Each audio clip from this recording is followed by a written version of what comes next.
Saya yang telah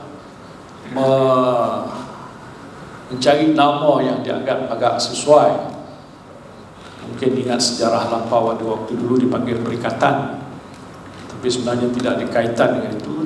Maka kita gabungkan Perikatan Nasional dengan tujuan ia menjadi suatu apa yang disebutkan sebagai Grand Coalition yang Tuan Guru pun sebutkan tadi, bukan selepas pilihan raya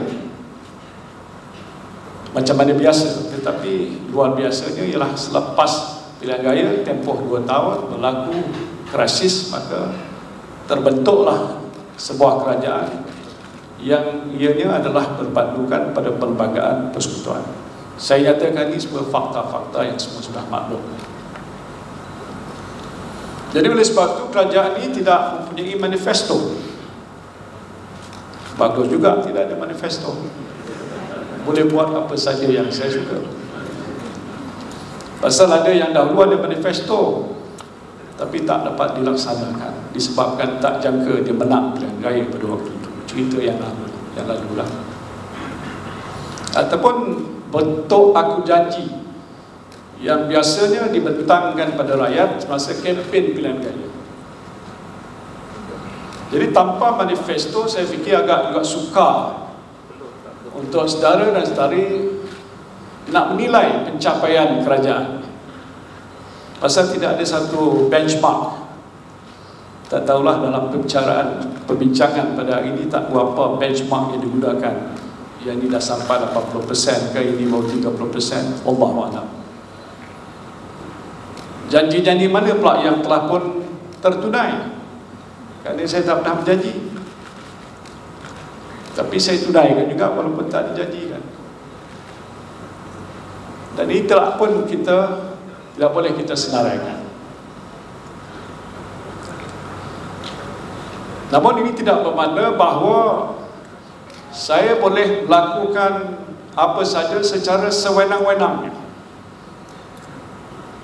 Tak ada manifesto ini bukan bermakna tiada kebertanggungjawaban ataupun accountability kepada rakyat. Saya fikir itu agak paling utama. Ini accountability sebagai seorang pemimpin bagi saya adalah penting dan memang mesti ada. Sebagai seorang Muslim, saya memang berpegang teguh kepada apa yang Rasulullah sebutkan, kullukum ra'in wa kullu ra'in mas'ulun an ra'iyatihi. Begitulah agaknya. Setiap dari kamu ini adalah pemimpin dan setiap pemimpin bertanggungjawab ke atas orang yang dipimpin. Jadi saya terima jawatan Perdana Menteri dengan menggalas suatu amanah yang besar di atas bahu saya. Saya rasa saya bertanggungjawab kepada rakyat. Menteri-menteri yang saya juga lantik, termasuk juga Pak Duta gitu, khususnya untuk merapatkan hubungan kita dengan negara-negara Islam di Timur Tengah, juga bertanggungjawab kepada rakyat. Dan ini bermakna jika kami gagal untuk memikul amanah kepada rakyat dengan cara yang sebaiknya, pastinya kita akan dipersoalkan oleh Allah Subhanahu wa taala dan pasti di dunia ini oleh rakyat jelata. Ini prinsip yang paling utama yang saya pegang apabila saya menjadi Perdana Menteri. Sebab itu kerajaan Perikatan Nasional sebaik saja dibentuk terus berfungsi sebagai sebuah kerajaan yang bekerja siang dan malam untuk membela rakyat. Saya sebutkan biasa dalam ucapan saya, it's a functional government, a functional cabinet. Dan kami tak ada masa untuk berbulan madu walaupun dah 6 bulan. No rest. Tak ada waktu honeymoon sebenarnya. We work as a functioning government from the word go. Dan krisis getir yang menguji kebertanggungjawaban kerajaan Perikatan Nasional kepada rakyat ialah COVID-19. Dan dalam keadaan ini saya tidak boleh membiarkan rakyat kita hidup dalam keadaan susah, merempat, kelaparan, tidak ada makanan, tak dapat pendapatan. Ini satu yang serius.